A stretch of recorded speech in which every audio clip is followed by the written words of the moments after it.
rum bagpipes, I'll tell ya, they make you wanna make love or sometimes just fight. Welcome back to Piper's Pit, Podcast 1, proud to be here. Holy cow, had a good time. I have had some fun, and I have made some mistakes. There's a lot of you people that are tuning in and listening, and it's really cool because like when I Twitter you and ask you give me some questions and stuff, and it's an interesting show that's being developed. I haven't cut it wide open yet, but I will. I got some really cool guests coming up, which I'm going to introduce you to. They're friends of mine. I actually have friends. I know Flair won't talk to me anymore, and actually nobody. If you've been around and heard any of the press on me at all, they're not really, especially in the same sentence as money. That's very effective. What is it? They're only putting in a nickel, but they want $1 song. Same. Yeah. I want to say I'm sorry to anybody I've offended in the last month and a half. There's that many. Oh, then maybe I'm not that sorry. Some people are really good at throwing rocks, but they're not so good at taking them. I'm pretty thick-skinned, throw away. But don't complain when I come back. Baby Jesus. There's this promoter on the east side of the continent of the United States. And there's these guys, and they were these young wrestlers, and they went in there and they just beat each other to death for this guy. And all the checks bounced. Nice, huh? You're only putting in a nickel, but you want $1 song. You didn't have a problem and the place was sold out. And you didn't have a problem collecting the money, but you just want to pay a nickel. Because now you got it, and you don't have any talent. You couldn't go there and do that, but you can prostitute it. Good for you. You should pay those guys. I'll just keep it generic. Seeing as, holy cow, I think I need to lighten up Rod's, what do you call it? The way people are looking at him. Stone Cold Steve Austin. Before I get to my guests, I want to talk to you about a little something. And Steve Austin, I want to tell you about him. Like Steve Austin, Stone Cold Steve Austin, The Rock, Mick Foley, all those great guys. I don't know them. I was someplace else when they were coming up, I think in the WWE. I was probably over WCW, whatever. We're different generations. And I didn't know anything about them. I didn't know anything about Austin. I didn't know anything about Dwayne Johnson, other than, I knew his lineage. Yeah, I'm good at this. And, I knew where he came from. The generation before him, their knuckles were scraping on the ground when they walked. No, that's wrong. But there's a huge gap there. And it came to me when Steve Austin, he called me out of nowhere and said, hey, Roddy, would you come and do my podcast? And so, yeah, Steve, I'll give you my word. But so it's like 6 months later, 3 Christmases, I'd go and I'd do Steve's podcast. And, it was the first time he was ever been a therapist. Because he said to me, so what you're looking for is closure of the coffin, yes. But don't close it until... Yeah, have you ever heard of graveyard or... just a second. Graveyard shift or dead ringer? You guys ever heard? So like I just said, don't close the coffin. Do you know where dead ringer came from? Back in the 16th century with the Black Plague, so many people were dying that some people weren't dead yet. And so they buried them alive. And they found this out. So what they did was they bury somebody and they put a string around their wrist and a hole through the coffin and out to the cross or whatever was above them that was on a bell. And the graveyard shift, some guy would come there at night and stay there all night. And if one of the people woke up that was buried and pulled the wrist and the bell rang, it was a dead ringer. And that shift's called graveyard shift. We see, Steve Austin ain't worked at none of that yet. Just, okay, I'm back. So, Rod, you go to bed. Rod, you come up here. Hi. So Steve Austin and I, we had a great time, and, we laughed, and he's good, really good guy. But what he did, Steve, he went out with a guy that owns this podcast, a fellow named Norm, and just on his own. And he says, you should give Piper a podcast. Now, that's a lot of class there. That's a lot of class. It's a lot of confidence, too, but it's a lot of class. And so the only reason I'm here is because of Steve Austin, which is kind of interesting because I really didn't know him that well.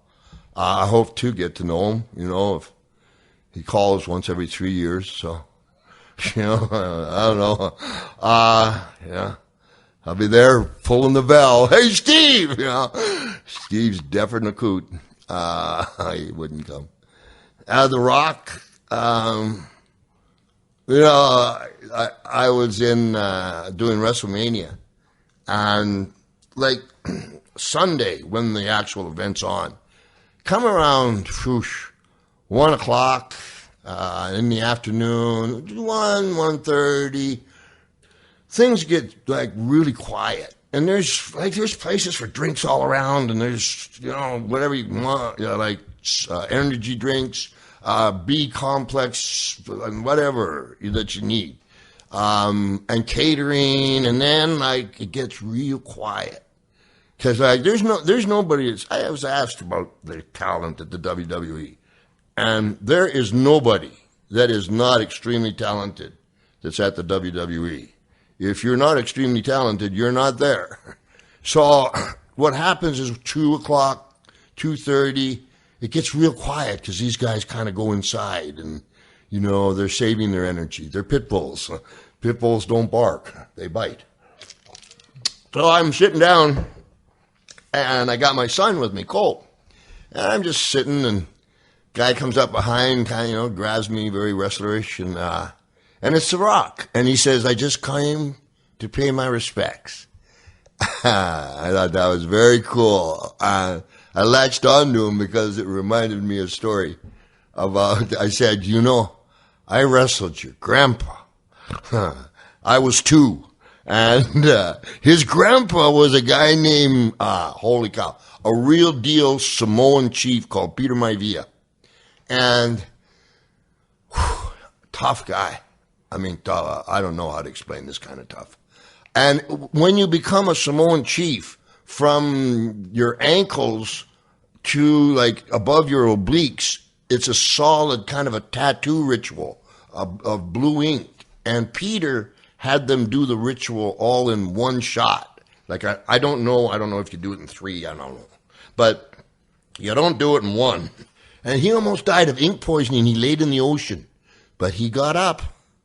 And there's a place called Blaisdell's where they have the wrestling. I'm telling The Rock this, right?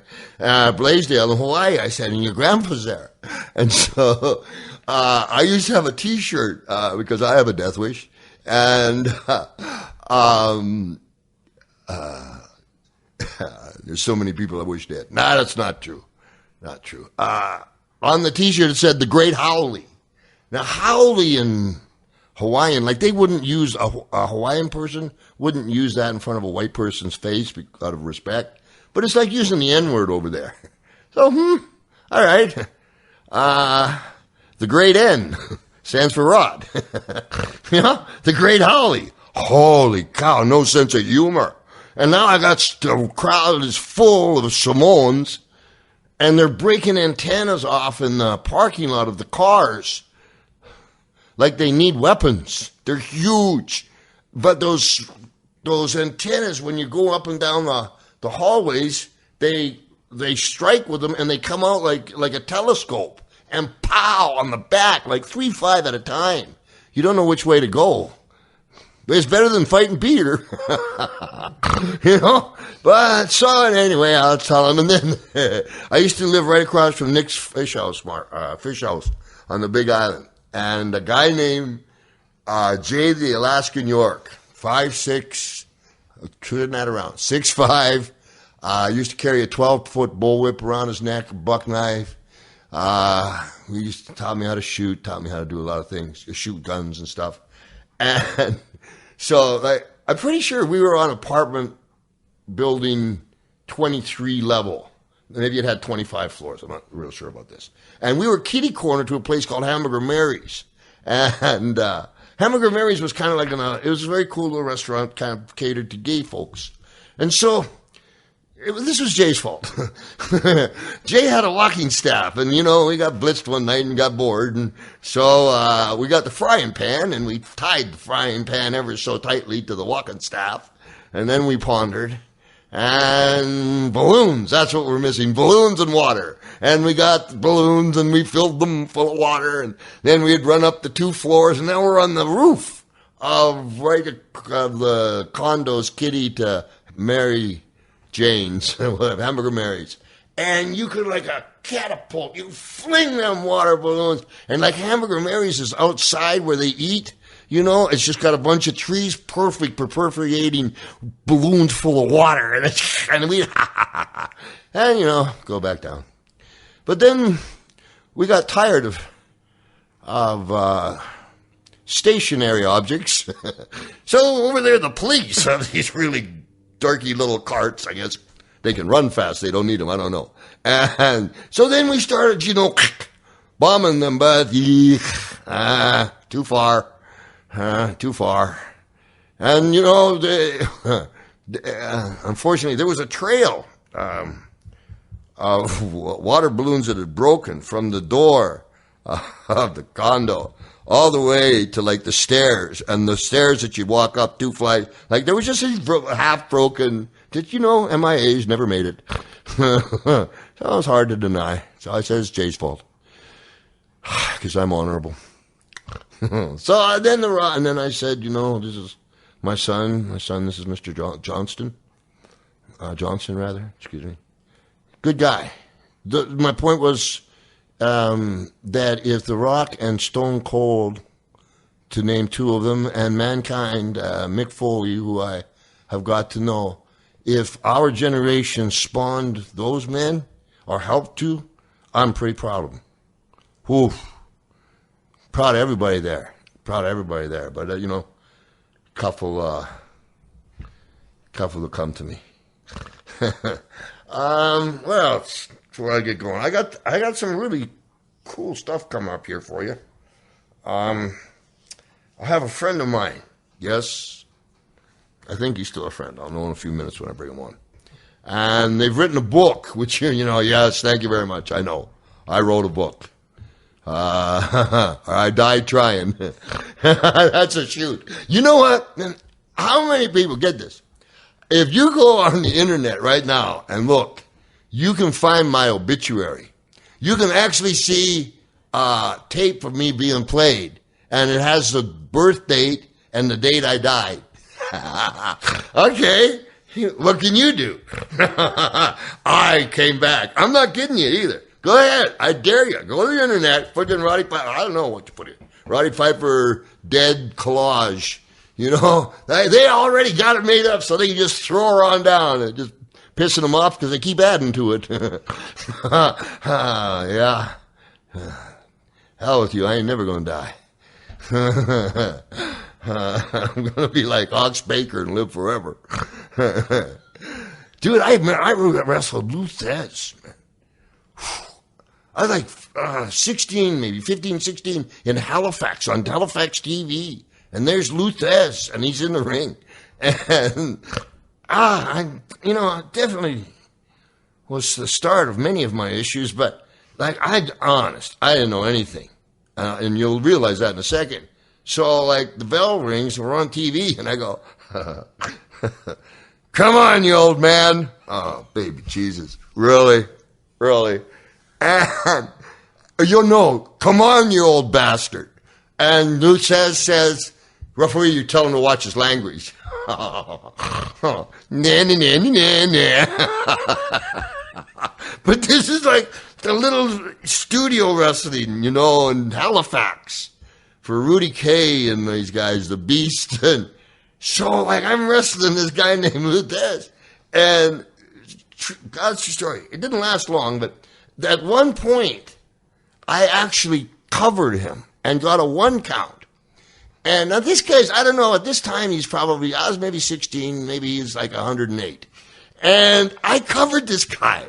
And like, I'm a fast man. Okay, let me just back up for it. Was extremely fast. Okay, go take a look. I'm a fast cat. So I cover Luthez, and he kicks out, and I wing up to my feet, and there he is standing looking at me. Okay. Whew. Then it was just like downhill from there. Just a lot of stuff that hurt all over the place, and I was so happy when the 3 taps on the mat came. You know, I'm alive. Anyway, I wrestled Luthez. Quite an honor, to be quite honest with you. There's not many guys who can say that. They got like, again, they came out with a list of, wait a second, I know what I want.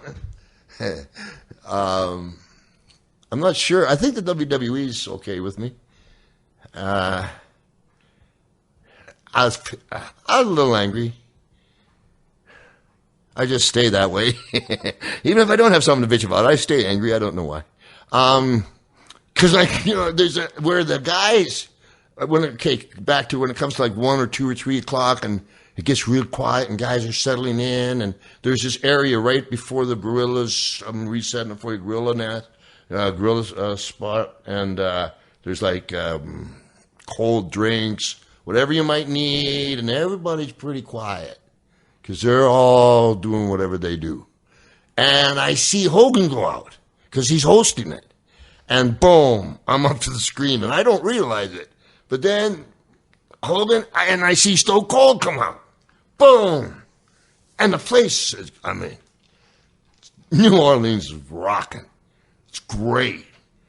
And Stone Cold gets in Hogan's face, which time, you know, like, the veins in my neck were so big from stress. They were just bulging through. Blood pushed out one of my incisor teeth. So I and then The Rock went out. Like, pow! They need a heel. Hit the bagpipes, please. Baby, Jesus, the fun I could have had. You know, it's like, So, Vince was very kind, though, because I wrote him a little note saying that I want to do something with Mr. T there, and he forced it into the show, Vince. I could tell by the way it was done. I thank you for that. So now what I want is I want my own show on WWE Network, and I want to call it Piper Late Night. And I want to shoot with it, and I don't care who's on, like all kinds of different hosts. Like you have Kermit the Frog and, you know, the Iceman. I don't care.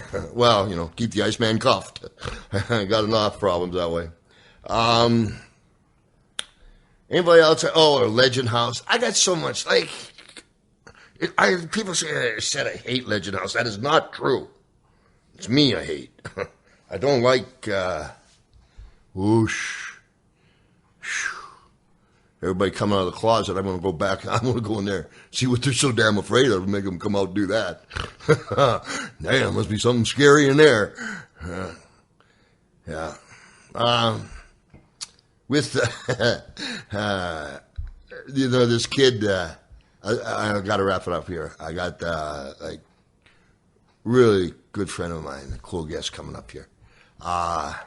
But like, so I'm back in the WWE and I'm doing the Piper's Pit with, these kids, Dean Ambrose, Roman Romain, and, you know, and, because I get there and I start thinking, I get the scent, and my head starts going, there's an opening, but boom, I would have had him there. And then, then I'm in the ring with them, Yeah, I'm talking big, and there's this guy, he's one of the Samoan's kids, one of my brother's kids, and I reached over and I pinched his cheek. baby Jesus, man. He come up off that stool, you know. And then I kind of realized, puts it all in perspective, you know. I whoosh. Oh, you can touch me like that, I'll break you in half, old man. Oh, yeah? Oh, really? Okay, well, we got to take a break. We'll be right back with my buddy Joe V. Bye-bye. Audible.com is a leading provider of premier digital spoken audio information and entertainment on the internet. It's a consumer's service that allows users to use the audio versions of their favorite books with a library of over 150,000 titles. Users can purchase the individual books, or for real savings, you can sign up an Audible listener program which gives them book credits each month for a low monthly fee. Now, customers download their choices and can access them on their PCs, burn them on their CDs, or upload them to their iPads or their other MP3 devices now. Everything. Quick now. It's easy, quick, fun, affordable entertainment for people of all ages. If you want to listen to it, Audible has it.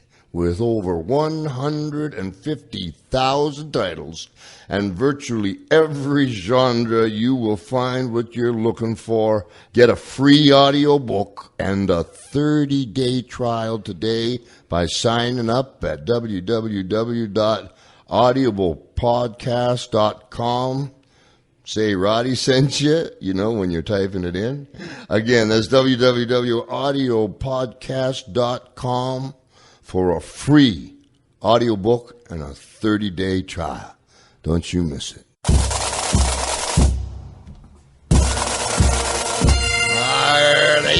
I love Ric Flair. I love everything about him, man. There's nothing he can do wrong in my eyes, other than to me. My goodness, I'm proud as punch. You know, I having 4 children, and because I'm the man in the house, I live on a mountain in Oregon. My wife allows me to come out every once in a while. And there was like this cool channel 12, and it had Portland wrestling on for years with Don Owens, and you know, it was really, oh my God, a great portion of history. It was the #1 rated show in the Northwest every Saturday night. It came from KPTV Channel 12, and with me right now is a guy that I demanded to be my friend. I was sitting around the table with the manager of the station, and this guy, young guy, he's got his own spot on Channel 12, does his own thing. He's great.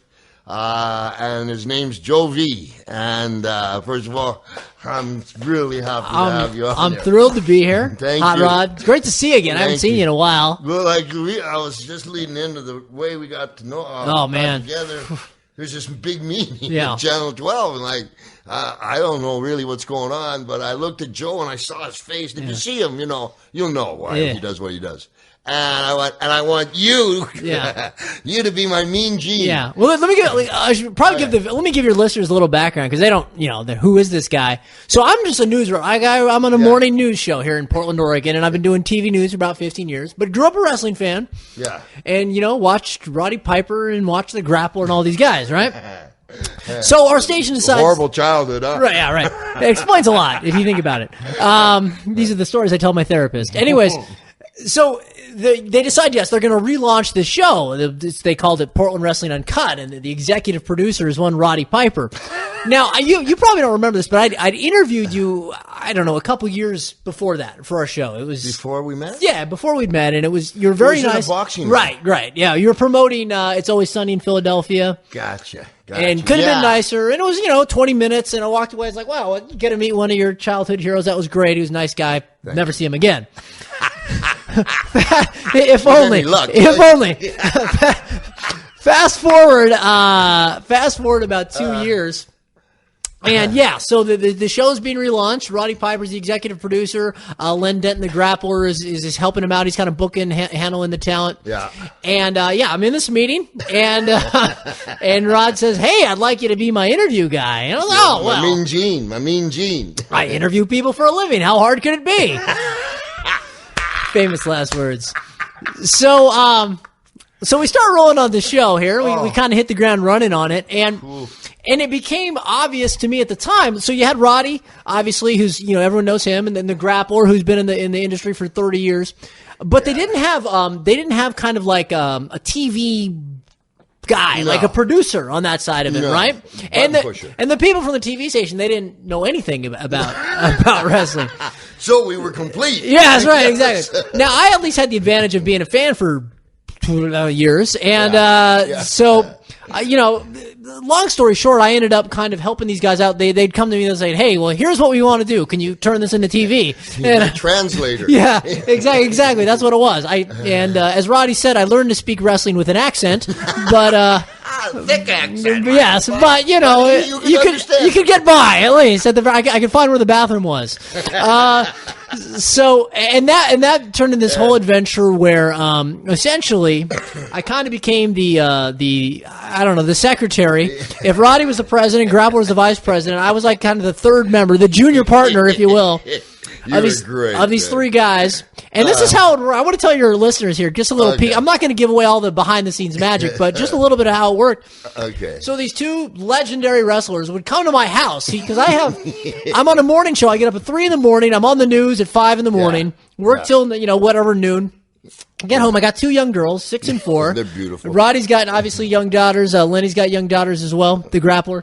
And so we would hold these meetings where these guys are putting together their wrestling show. The VP mansion. In my living room. My kids are running around. My dog is running. Now, for all you listeners out there that grew up watching Roddy Piper on TV, just imagine that he's sitting there one day in your living room writing a wrestling show. With a cape. Yeah, and I'm the stenographer putting all this down. And he's telling me, yes, in this segment, I think I should be maced. And I'm thinking, how did I get here where Roddy Piper is laying out all these insane things? Get maced? And we never did it. I think I talked you down off that ledge, if I remember correctly. I've been maced before. Yes, though. you mentioned that. Yeah, I got you. Okay, so we got Joe. Yeah. God bless Joe. If it wasn't for Joe, we wouldn't have got nothing. It was a surreal, I'd been in the TV news business at that time, I think 13, 14 years. If you would have told me that would have led to this experience, but it was incredible. For all you people, just a little insight to Rod and kind of how he works. What blew me away, if I can suck up to you a little bit here, was, you could have come in and just been on the TV and waved to the fans and that would have been it. Everyone would have been, okay, well, he earned his paycheck, his sizable paycheck. But this man, and this is true, and I'm convinced that this is why one of the reasons why you became what you are still to this day. Holy cow. Every single element of that show, he was so detail-oriented. Every little thing from every match. I mean, I'm not talking about the segments he was in. I'm talking about everything. Like your morning constitution. Just with a fine-tooth comb, every little detail, how this guy looked, what this guy said, what this guy said. The work ethic, the attention to detail blew me away because with your resume, you could have just come in and been the guy in the kilt and everyone would have loved it, but you cared. I mean, I hope, after 20 years in the business, 34K, there we go.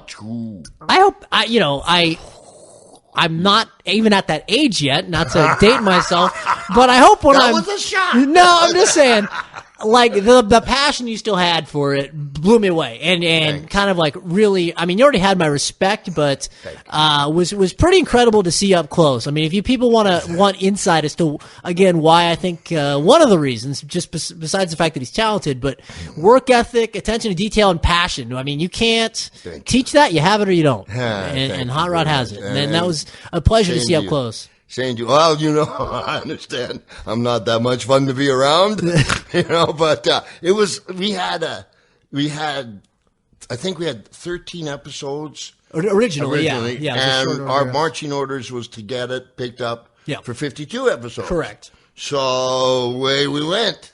Yes, sir. And Joe had some great ideas. Well, I mean, that was the thing. And it was interesting because I'm coming into this, wrestling is a pretty closed industry, and I'm coming into it as an outsider, right? With these two, with one legend and also with Roddy Piper.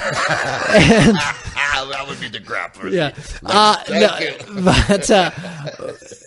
But what again, they were very open, and after I think I kind of earned their trust a little bit, they'd say, hey, well, what do you think of this? And I'd say, well, what if he said that? And sometimes they use it, sometimes they wouldn't. But it was very, it meant a lot to me that you guys kind of like actually would value my opinion, because, as an outsider, I really had no business having any say in it, but you allowed me to. So that was thank you, but not true, because it's interesting. Sometimes we can't see the trees for the forest for the trees. Yeah. Where if you get somebody that like yourself that has the respect for what we do, and then and is in tune with it, it really was valuable for us. Yeah. Because and your presence, anybody who wants to YouTube, I don't know, easily found, but and being able to go, that was another thing you have. Because of your own show. What's the name of the show? Well, I'm on the news show, which is Good Day Oregon. Then I have the segment called the segment's called On the Go with Joe. So that's my deal. And so for people, obviously people not from Portland never heard of it, and a lot of people from Portland probably haven't heard of it. Although it is the number one morning show in the market, but nonetheless. Ow! Yeah. But usually, so I'm the guy out covering, whatever the beer festival is, or I'm at some gym or something like that. I'm having fun for a living. This was a different animal. Yeah, but my point was like. It wasn't curveballs at the last second was not is something you were doing every day. Yeah. Live TV. You do it every day. Yeah, so that was valuable. Yeah. That you can't. You earn that. Yeah. And so you came with that base, and I'm trying to think of some of the things that. Well, there was one we did a Christmas show. We did a Christmas show. We'll get to the Davari story too, but. We did a Christmas show where Roddy. So this is kind of how Roddy works. All right, Roddy has an incredible imagination that never shuts off, ever. He'll have a great idea, and then he'll have an even better idea 5 seconds before the show is scheduled to start. So he's turning red right now. You okay? Oh, all baby, right. Jesus. So he'll come to me like, Jovi, so I got this idea. Here's what we're going to do. We're going to do a Christmas show at Harvey's Comedy Club. Yeah. We are, huh? Oh, it's all, we got this taken care of. Like, it's going to happen. Okay, what are we doing? In 3 days. So the idea was, and it ended up being a great and a lot of fun, was Roddy does these one-man shows at comedy clubs, and so we mixed that kind of into the fabric of a wrestling show, and had a holiday theme, and he dressed me up as an elf with these pointy Dr. Spock ears and these these kind of Iron Sheik looking shoes with the curly toes and bells on the end. Ratings. 15 years of broadcast journalism led to that. So thank you for that. Green pointed ears. Oh yeah. And my son was doing. Yeah. My son, who knew nothing, he comes and Colt. He's doing an interview. Yeah. Joe's doing an interview with him. At the very end, Colt looks at Joe and goes, "My dad made you dress like that, didn't he?" Yeah. And the answer is, and they both just went off the air. But it was fun times. I recognized the ears. I got to be you were mentioning Davari. I got to be Davari's body double. Now this is something nobody. I think three people know about this, and they're all in this room right now. Yeah. What it was we had an incident where Davari he was attacking a fellow backstage. It was Thunder. It was this wrestler named Thunder. Great guy, good friend, and hit him with his chair. But there was something wrong with the camera shot, and we noticed that after Davari had already flown back to Minnesota, where he lived. Yes. So it needed to be fixed. Well, so if you Google me, Joe V, KBTV, you'll see I'm a half Indian guy. I have brown skin. I have black hair. The similarities end pretty much there with Davari. But thankfully, Davari was wearing a mask when he attacked the guy. Yes. It was the Grappler's mask. Yes. So we went back. Yes. I put Grappler's mask on. It was great. And a T-shirt that was about 8 sizes too small, so I looked kind of like I had the build. And we reshot it where I smacked Thunder with the chair. He walked out. Lats spread like an eagle. No, not a single. Nobody called us on it. No. I never heard anybody call it, but I somehow passed as Davari's body double. That was great. You were. Again, these are the things that when I was graduating from the Edward R. Murrow School of Journalism, I did not expect to be on my radar. Yeah, baby it was unbelievable. But just Good stuff. and I Good think stuff, you and your Grappler, I know you had him on. You guys talked about a lot of the guys you had on that show. But if people those episodes are still on YouTube, If they are. they're worth checking out because really just talented guys. We had some just Rolling. and just some characters. We had a guy Yeah. named Mr. Ooh La La. Ooh La La was great. Funny, the Blanchard You know, brothers. of all the yeah. guys that came along, Ooh La La was an unexpected good one. Yeah, yeah. I told him, I said, Roddy loves you. His thing was he was like a French guy. He had sequins. I called him. I said you're Life like a trainer. yeah. What was he? Life coach. Life and I coach. told him. I think I said to him one time, your character reminds me of like if Pepe Le Pew and Liberace had a baby. Like that was this guy, right? Perfect. But Roddy was like, he wanted him in every segment because he was entertaining. And I was like, and I told him like after the show went off the air because the promoter ran out of money, I went to Ooh La La and I said, it's too bad that show didn't go any longer. I think Roddy was going to put the belt on you if it kept I going. loved him. He was great. Yeah. He was great. Yeah. I was just, like, what was it? Did you ever feel like the world was a tuxedo and you were a pair of brown shoes? That was Ooh La La. Exactly. Yeah. He was great. Holy No, cow. it was fun. No, I want to ask you something if I can. We talk about the uncut stuff, and that's great.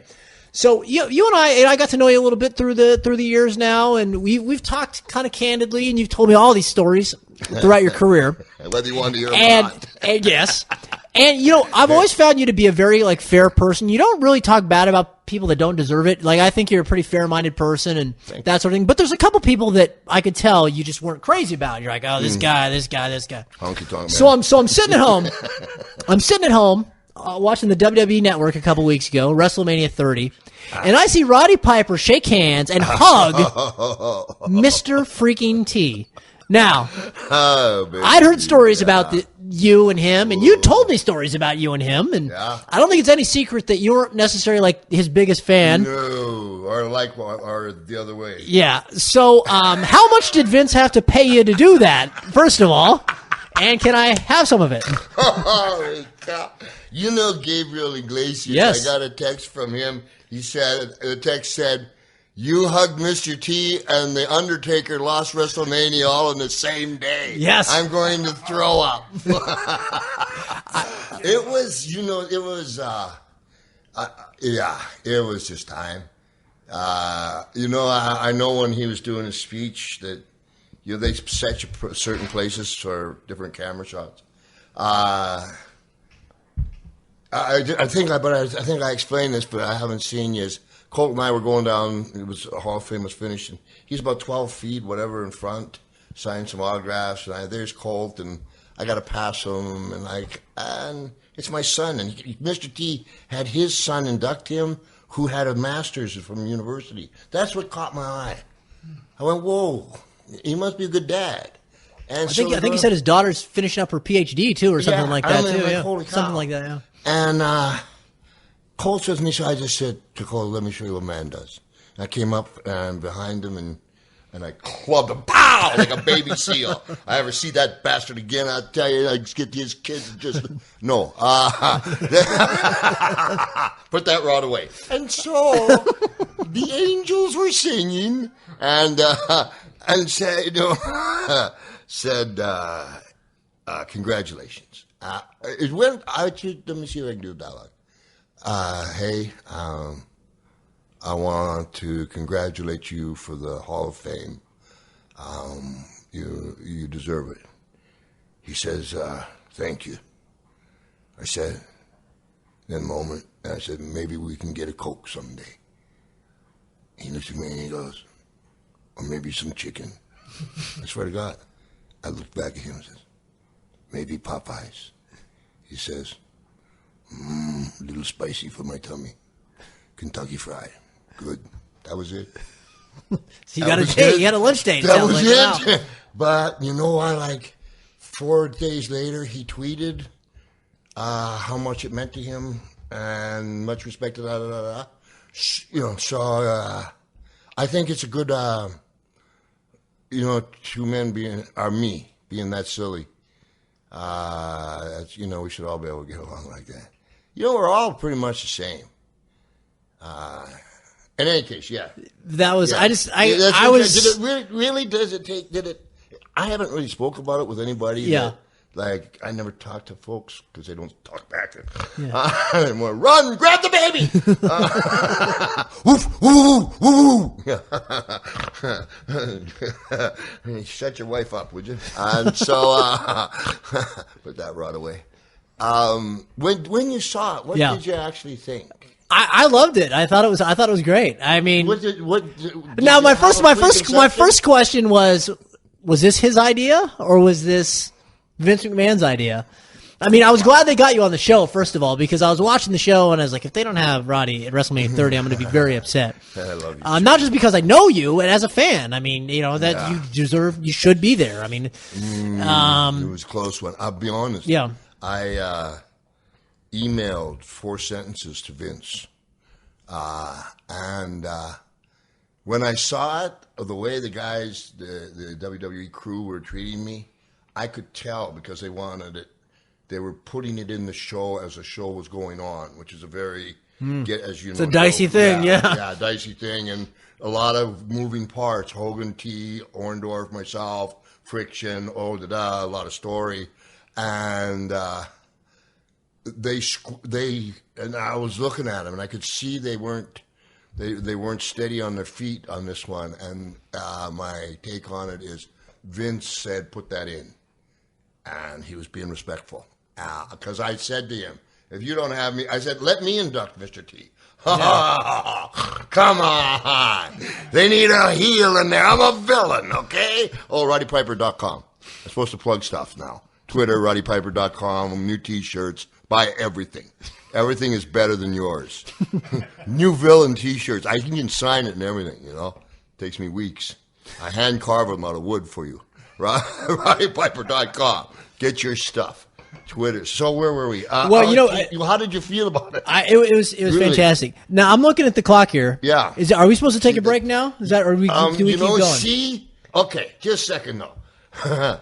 See, I rest my case. Yeah. This is why we needed Joe V. Right. How long has the match been on? Oh, I don't know. Joe V. 3:55. God bless you. Joe V has taken on like one of my favorites of all time, and Joe V's, because that show, just before we go, that show that we did, it was Joe V's idea, and we had, if you know Len Denton, the Grappler, which if you don't know wrestling at all, Joe V had him a new segment called the Grappler's Pit. I loved it. It was great stuff. It was, and groundbreaking television. Groundbreaking television. Yeah. 30 years from now, we'd be shaking hands. Hey, Rod, maybe you'll get your own interview segment one of these days. One of these days. Guy can dream. But like you have been doing something that's so difficult. Well, you've been writing a book. Yep. Is this the first book you wrote? It's the first one. I attempted one before. This is the first one that's actually going to get published and be sold. Gotcha. Because I tried it before, and it's hard. You've done it, and It's you get in there and you get the story. Sometimes one story bleeds into another, but when you read it the next day, what was I thinking? Yeah. And what's the name of the book? Well, it's called. Do we need to take a break? We're 20 minutes in. Yeah. Should we make the announcement? Yeah. See? We got more special. Well, we have another guest coming up, and maybe we can bring him in and make the announcement. And if I'm a good boy, maybe they won't put the helmet on me in the bus going home. That way I can lick the windows. We'll be right back. Hello, podcast fans. Adam Carolla here. I'm leading the fight against patent trolls who are threatening this medium. It's not about me. It's about the podcast you're listening to right now. If I go down, this show could be next. So visit fundanything.com/patent troll for more information on how you can keep podcasting alive. Thank you and mahalo.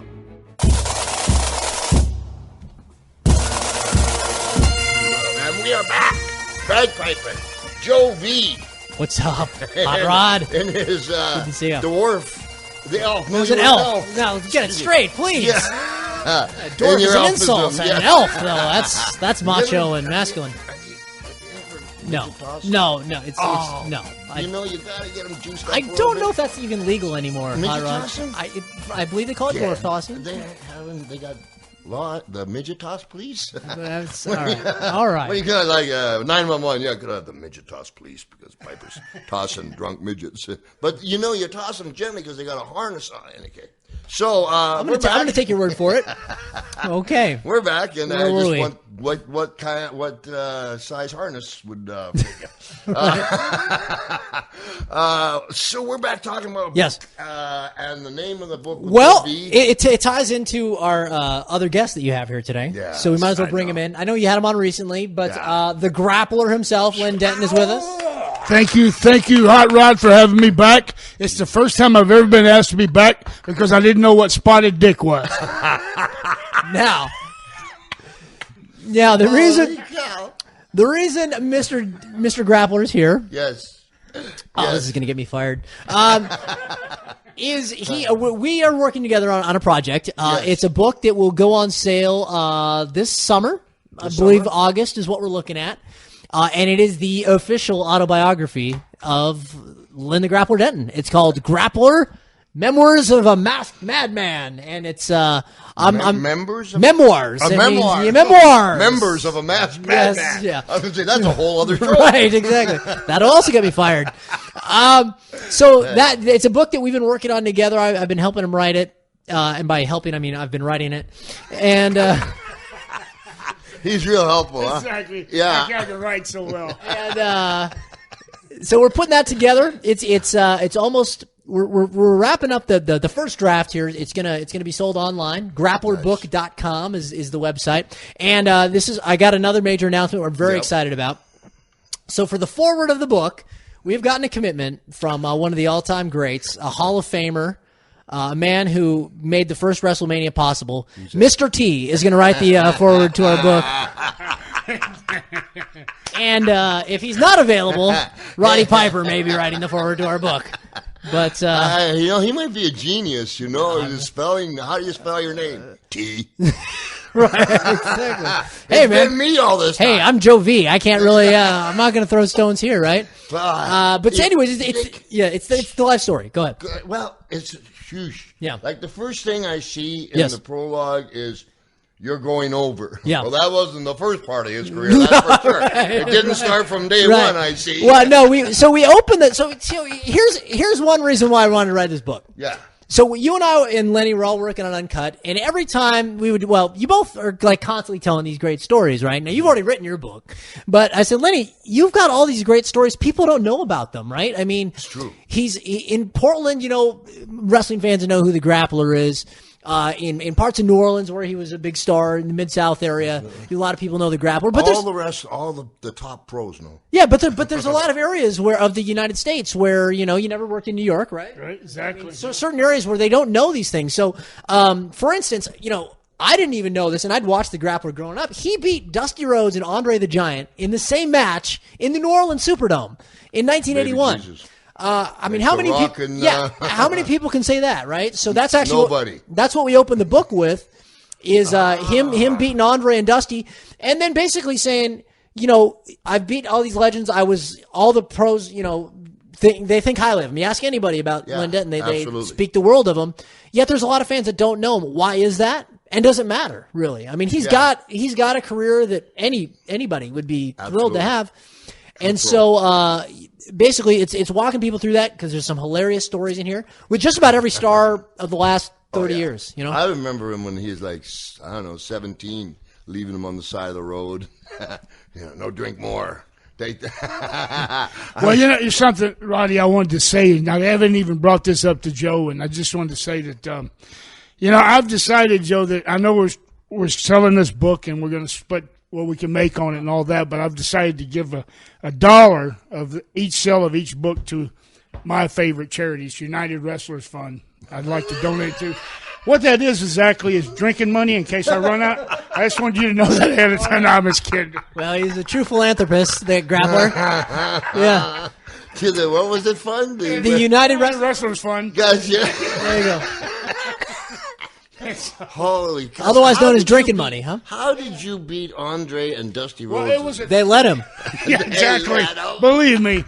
Roddy, that sounds real good the way he's written that. Okay, so Dusty, if you're out there, we caught the fall on you. It wasn't Andre. Okay, it was me and Super Destroyer in a tag match, and we moved up the ladder to wrestle Dick Murdoch and the Junkyard Dog. Okay. Then we accidentally stole the tag belts, and that's how all that happened in the Super. You know, when you say like Dick Murdoch, Yeah. You worked a lot with Dick. A lot with Dickie. I did more drinking than I did wrestling, but Tell me at least I can't remember half the matches. Here's the only thing I know about. I don't know a lot about Dickie, but I remember. This is Dick Murdoch we're talking about, and somebody he's in the ring performing, and he threw the guy out or whatever, and somebody, I'm making it up now, like from the 12th row, threw an orange and hit him. That was in Japan, in Tokyo. Tell me what happened. In Tokyo, and Dick Murdoch standing in the ring, and he threw the guy out of the ring, and he's yelling at the fans on the other side. He turns his back on the guy. Yeah. And one of the Japanese fans throws a orange and hits him in the back of the head, and he goes diving over the top rope. He thought the guy drop kicked him from behind. They're all just like looking at each other. The fans like, what happened to the guy? All of a sudden, he flips out. It's like, goes and dives over the top rope, falls all the way to the cement floor, gets up, and he's looking at his opponent staring at him on the other side of the ring. Now, I got another story about him that Lenny told me. I want to get because we've got sections in the book about Dick Murdoch. Okay. And one of the stories, so I guess he was always kind of joking around in the ring. I mean, you told me that Dick Murdoch could have been Harley Race if he wanted. He's one of the best workers in the business if he wanted to be. Sometimes like to goof around, right? Yeah, he would mess around. Yeah. Tell the story about, I believe it was him and Super Destroyer, and they were pretending to draw guns. Tell that story. They were in town called Broken Bow, Oklahoma. Broken Bow, yeah. Oklahoma. And that's like, Roddy, when they used to run like in the summer, they run in the football stadium. Sure. And so you go to the school and there's showers. You only got cold water because it's summer. And they turn the water off. You got to take a cold shower. We really love those shows, So I'm on semi and I work with whoever, I forget. And so I'm sitting there and I'm sitting on the hood of the car watching them wrestle. And so Skandar Akbar, which was a manager, right? Yeah. Right? So he is Super Destroyer's manager and my manager. So there's a single. He's in a single with Dick Murdoch. Super Destroyer is in the main event. So I'm watching them, and so as they come to the ring, Murdoch's already in the ring, and Super Destroyer starts to get in the ring, and Dickie, being from Texas, Dick Murdoch acts like he pulls a 6-shooter out of the side of his tights. And so there's no gun. He's just holding his hand like a pistol. So Super Destroyer puts his hands up like he's a cop. And they start milking it back and forth. And then he turns over to Akbar like, I'll shoot you. And Akbar puts his hands up. And he goes back and forth. Finally, Destroyer's in the ring, and he goes, pow. And Super D takes a big bump in the middle of the ring. So I'm going, what are these idiots doing? And so they're just out there horse and hessing around. Okay, so. What are the people doing? Oh, they were just like cheering their spot show, and they're just wondering what the hell is going on. It was all fine and dandy until we got back to TV the next Saturday and Bill Watts was there. Ooh. And Grizzly Smith walks in and tells him what happened. All of a sudden he goes, Super Destroyer, Murdoch, get your ass in here. The door shuts. Not you, Grappler. Shuts the door. I go, okay, I hear.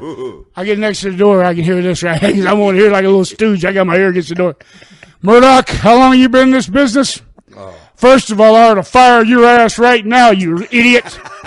And he said, let me tell you something, Super Destroyer. You've been in the business 5 years. He said, the next time somebody acts like they pull a gun on you in the ring and you take a bump, it better be a real gun, there better be a hole, and there better be some damn blood coming out of your fat ass. You understand me? Or your ass is fired, boy. I said, yeah, I was laughing. I loved it. So this is the kind of reason that I thought maybe there's a book here. Maybe we've got something here that we could work with, Len. Yeah, so this thing will have, it's got stories, with guys like that, Flair. And, I don't know if you know this. Was he there when you were Flair's driver? Was Roddy there in Carolina when you were? Yes, Roddy had the yellow Canary every once in a while. He had this Lincoln, right? And it's yellow. And it's beat to hell because he only drove 100 miles an hour everywhere he went. And it was fun. I loved to ride with Roddy because we had fun on the way home, brother. But then I want to point out that I only got to hang out with Roddy Piper after he got sober, which kind of bums me out. But on the way, after I'd been there about 6 months, then Flair lost his license. Like Rick had a brand new Cadillac, he had a brand new Lincoln, and he couldn't drive either one of them. He had no license. So they go, pick somebody to drive you, one of these rookie young guys. Why he picked me, I have no idea. Okay, I liked Rick too, and so it was great because I'm driving Rick everywhere. He's buying all the beer. We got 4 women on each arm, and he's buying the tires and everything. And I'm making $1,000 a week, man. And there's a pretty incredible story, and I don't want to give it away because I want you people to buy the book at grapplerbook.com. Yes. But there's a great story involving Lenny and Flair almost getting in a roadside fight with a couple of soldiers outside a show. So you got to buy the book. We're not going to give it away here, but there was some adventures there. And you know something though, Rod? It's like I was telling Joe V. It's today and time is different because the guys fly everywhere. And they don't ride like the territory days. No. That's what this book is about, the territory days. Because we rode together. All these stories were created and all these things happened. Yeah. All the ribs we pulled on each other. All this stuff goes down through the ages. And that's how we have these stories. Now that you're separate, it's hard to come up, with stories like that. That's how we learn. Yeah. 300 miles to Richmond and back. 3:30 to Norfolk and back, and you'd sit with these guys, and they would talk, and because there's there's nothing written. Does the mafia write anything down? No. Not since Al and the bookkeeper, So that's the way our business was translated to us. The same with the bagpipes. Before they had music, a guy go, and you had to mimic your fingers to what he said. And like with Lenny, what he did was even harder because he wore a mask. And when you wear a mask, that takes it'd kill me. Facial's gone. Yeah. So there's never, so you got to learn a whole different way to get over and a whole different way to sell. And there's not many guys. You have to use the body English and body language to sell. He's an expert.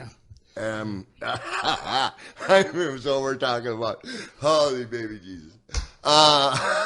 It's a new T-shirt I'm going to have, Baby Jesus, because I'm begging. WWE Network, Vince. So there's another, if I can remember it.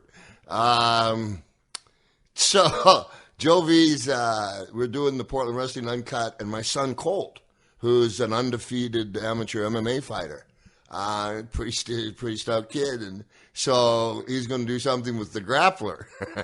Now he knows Uncle Lenny, right? So I mean, you've known Colt since he was a baby, right? Oh yes. Yeah, and it's Uncle Lenny, and so there's Colt's getting interviewed, and out of the dressing room comes the Grappler. Yeah, I was there. I was interviewing Colt, and Colt's talking about how he wants a match on the show and all this stuff, and out walks the Grappler. The Grappler. Now, Uncle Lenny and the Grappler are not the same fella, Colt. And the Grappler come out, and Colt was there, and the Grappler said, "Yeah, you punk, you're trying to get you in the easy way." And I don't know if Colt looked down from him, whatever it was, he won't do it again. Because the Grappler hauled back and pow! Hit Colt so hard you could see the hate coming out of his eye. But wait a second, is he going to kill me? The expression on Colt's face, and for 3 days, I said, "Honey, he's a pro." And Colt doesn't wrestle anymore. Well, you know something, Rod? Here's the thing. I love Colton, right? Oh, yeah. And I with all my heart. I mean that. And the thing is, I'm looking at him and going, hey, if I don't show him now what he's walking into, he's going to walk into someone and get hurt real bad. Absolutely. Because if I care for him and I'll do that, you can imagine what the guy would do if don't care for him. Yeah. Okay. He's lucky he's got that. If that's the case, then the guys, when you were coming up, really cared about you because some of the stories in the book. Sweet Hansen was a guy. You both told me about Sweet Hansen, who, when you were coming up, you said your hands like frying pans, or just smack you. He was an ex-pro boxer before he got in wrestling, and he would tape his hands up, and he would chop you so hard in the chest that your chest would be bleeding. I've seen Roddy come back from the ring from wrestling Wahoo McDaniel and Flair many, many times with his chest bleeding. People think you're making that up. No. I'm not exaggerating. It's happened to me. Yep. That's how I got the cauliflower ear from Sweet Hansen. With one punch, he knocked me off my feet. Oof. You know? Unbelievable. I got a story I had today. It was just where I was watching, right before I came here, I was watching NFL Films, a channel, network. And all of a sudden they show the Kansas City Chiefs, and Hank Stram was the coach when they won the Super Bowl, and Ernie Ladd, number 99. Yeah. Remember Ernie? Oh, yeah. Well, There's no nutrition in the stems and the seeds. They're showing exactly, yeah. Well, they're showing tape on Ernie Ladd when he's playing football, and it made me think back because one of the football players gets on there that played with Ernie and said, "Man, that guy loved to eat." One time he said he had a trophy at his home, the one he cherished the most. It was a big tall fork and a knife, because one time he ate 25 pounds worth of food and won it. Eating 25, the most food of any. 25 pounds. The most food of any football player. One time we're in Charlotte. Remember the days in Charlotte where we stayed? I lived there. Okay. Tuckasegee Road. Tuckasegee Road. Me and Roddy lived there. We all lived there. Yeah. We're going to the gym. You know Moose Morawski from Canada. They called him Moose for a reason because he was big and huge.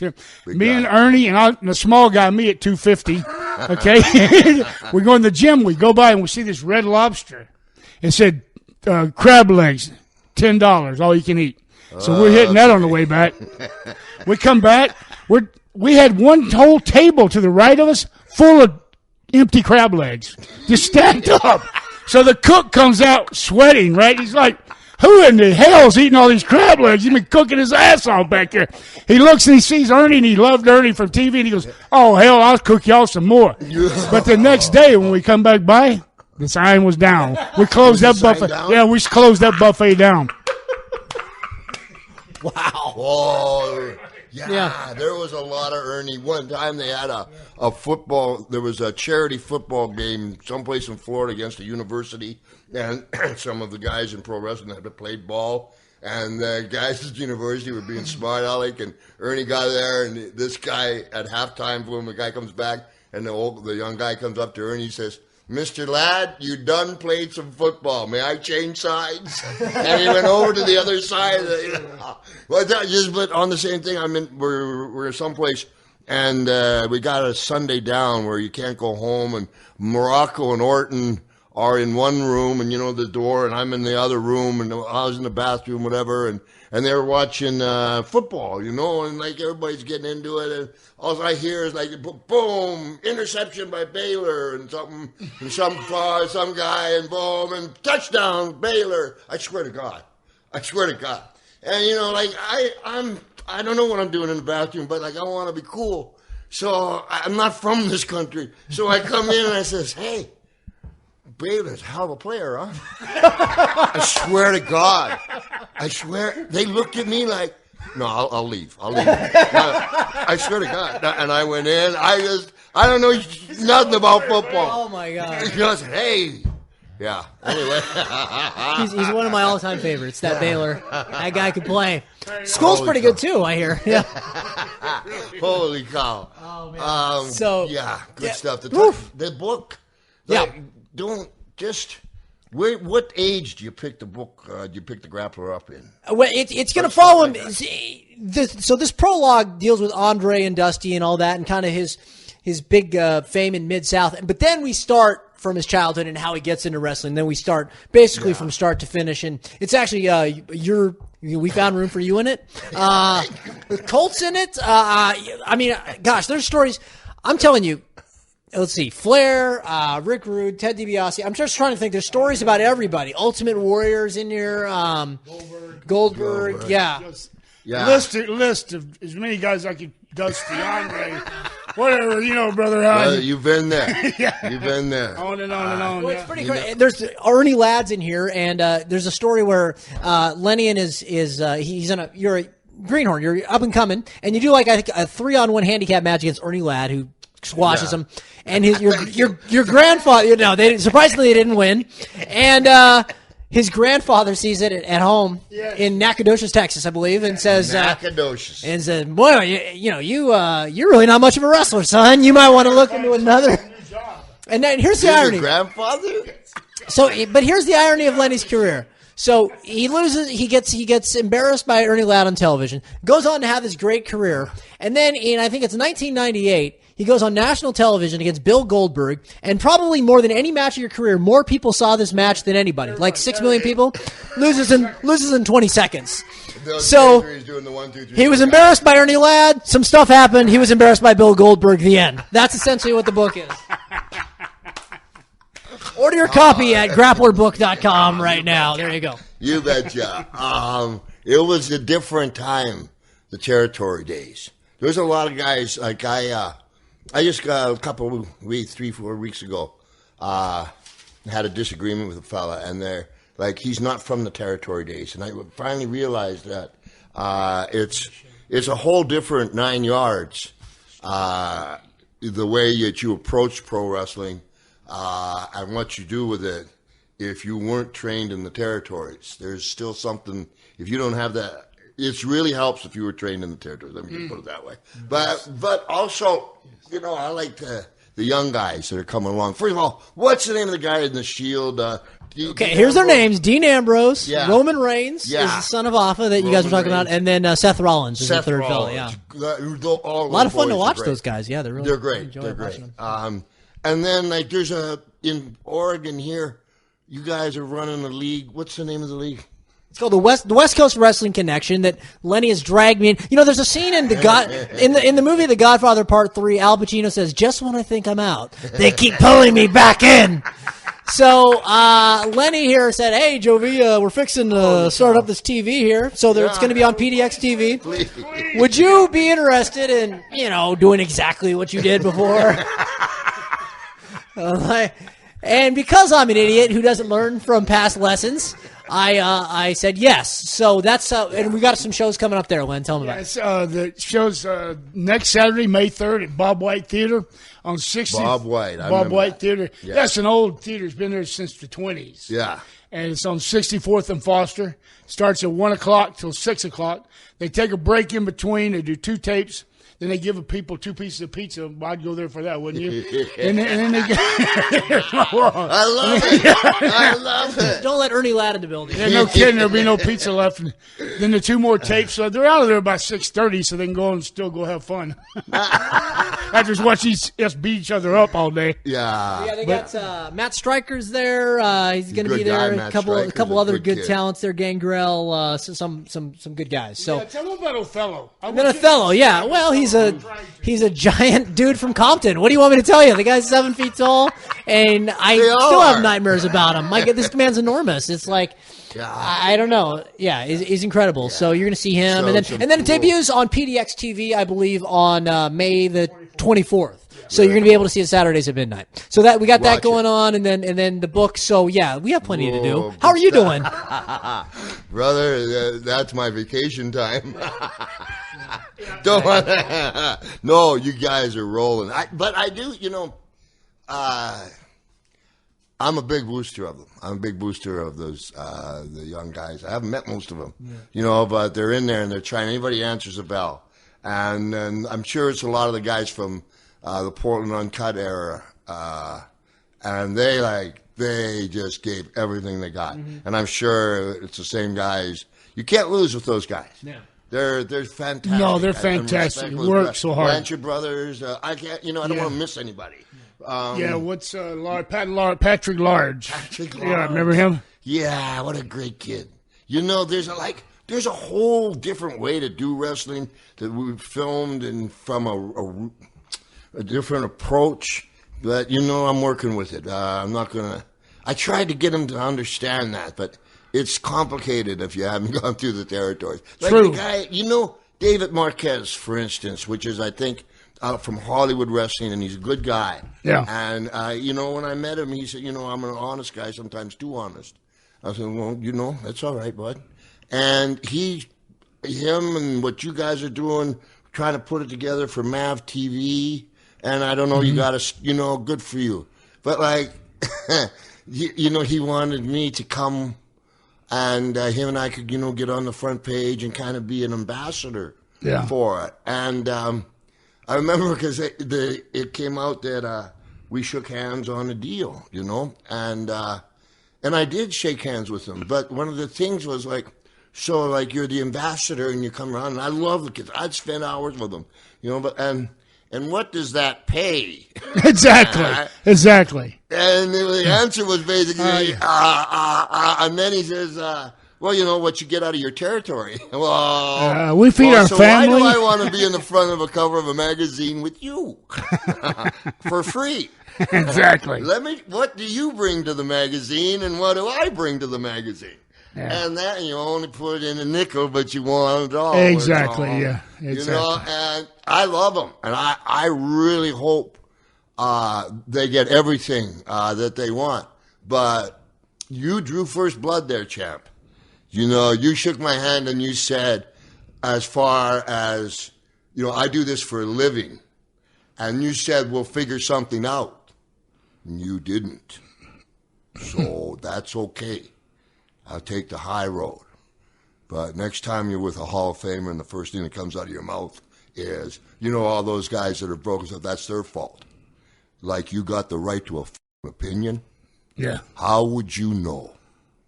I don't care how many matches you've produced.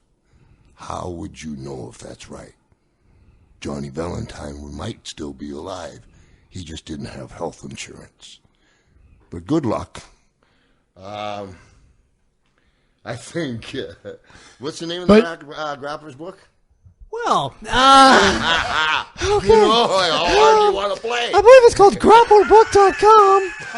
That's the website here. They only put in a nickel, but you want $1. No, it's Grappler Memoirs of a Masked Madman. The website's there. Yeah. It's not on sale yet, but you can read a couple excerpts. It's still it's a work in progress. So it's great stuff. But hopefully we'll come back and tell you about it when we actually have a book. I'd like to thank Joe V and Joe V's man. We love you. We do anything for you. His beautiful wife and his beautiful little girls gave us time, and Joe, thank you very much. Thank you. And I love you, my brother. Roddy, I love you too, brother. Thank you for having me here. Child, man. Yes. I know. Thanks for having me on, buddy. Yeah, you know what? Like a lot of people say, you should be on every show. We just keep it rolling. They love you. Figure out that spotted dick thing one of these days. I drugged this guy through some more stuff, but I'm so happy to have you. Okay, well, they're making me go away again. Back in the closet again to see what's so scary in there.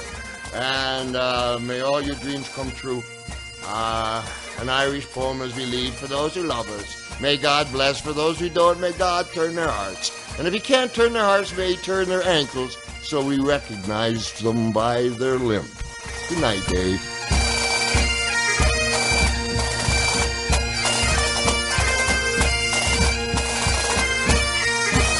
This has been a Podcast One production. Executive producer Norm Pattis. Download new episodes of Piper's Pit with Roddy Piper every Monday at podcastone.com. That's podcastone.com.